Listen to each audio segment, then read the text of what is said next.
Hello everyone. You are listening to this audiobook on channel Voice of Purpose by NSS IIT Bombay. Just before the onset of Lockdown 4.0, Prime Minister Narendra Modi addressed the nation that the urge of being Atmanirbhar is vital to coping up with the scenario. The pandemic significantly damaged our trade relations and imports. So, what was the solution to this problem? That is right, Atmanirbharta. It has been gaining popularity since then.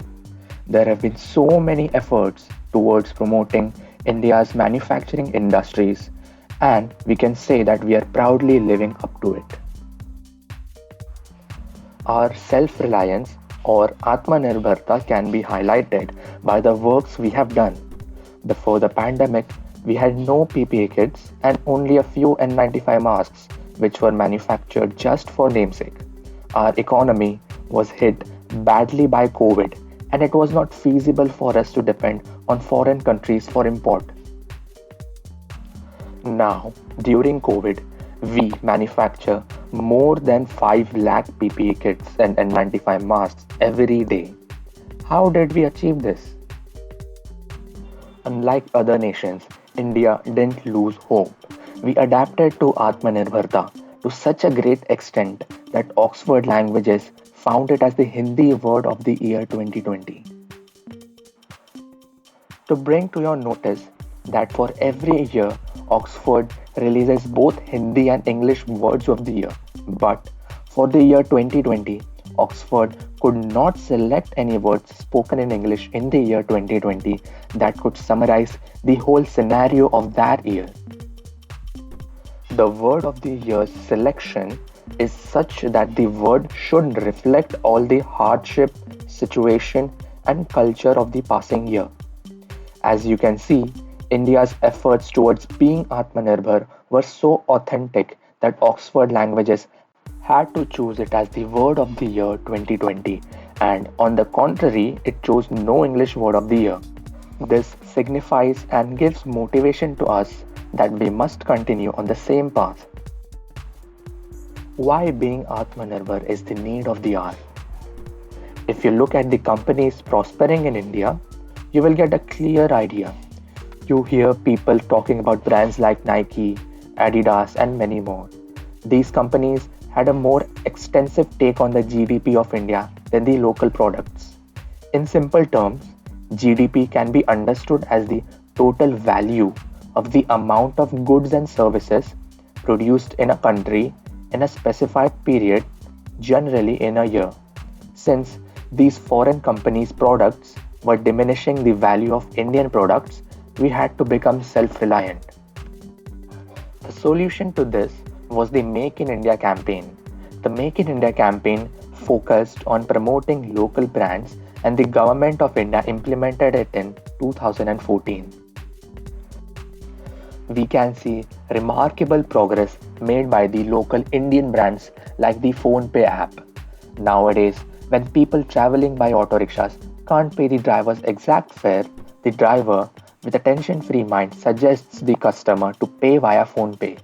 Even shopkeepers use the app wholeheartedly.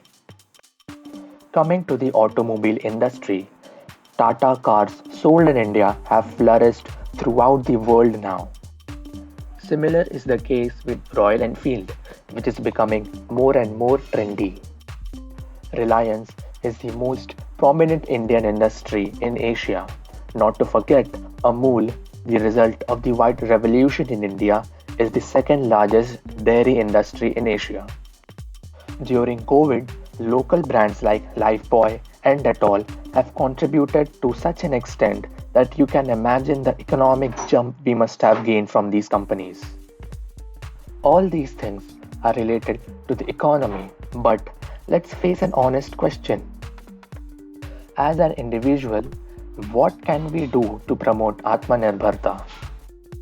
All we hear about is how the nation as a whole is progressing, or how the already famed people are contributing, or how the people with resources are stepping forward.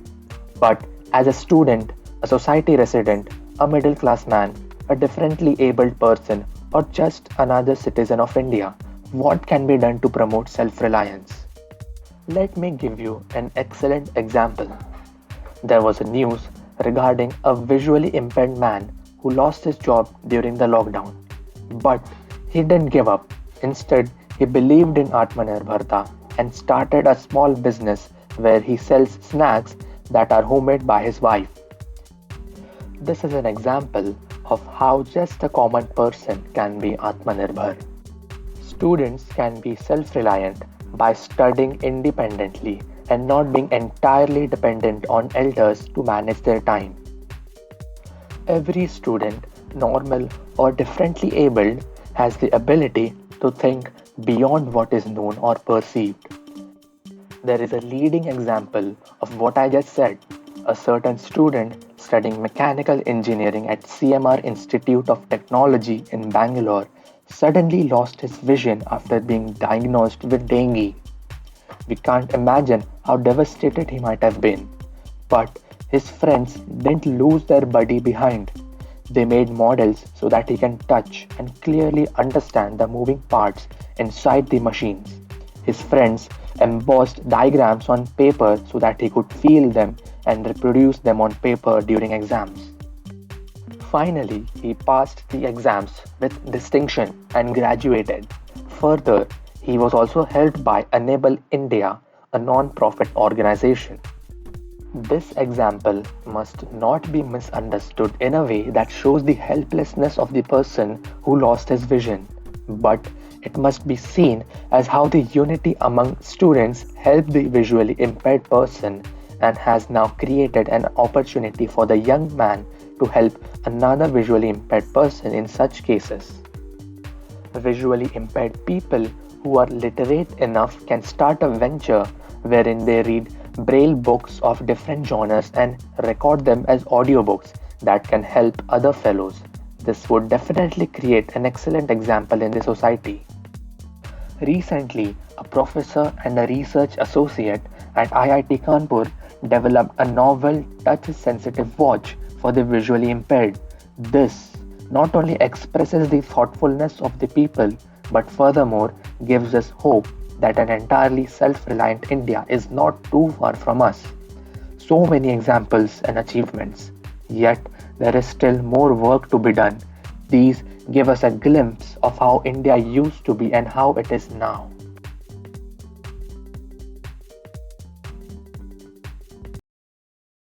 So, hope you guys had fun. Please like, share, and subscribe to this channel for more interesting audiobooks.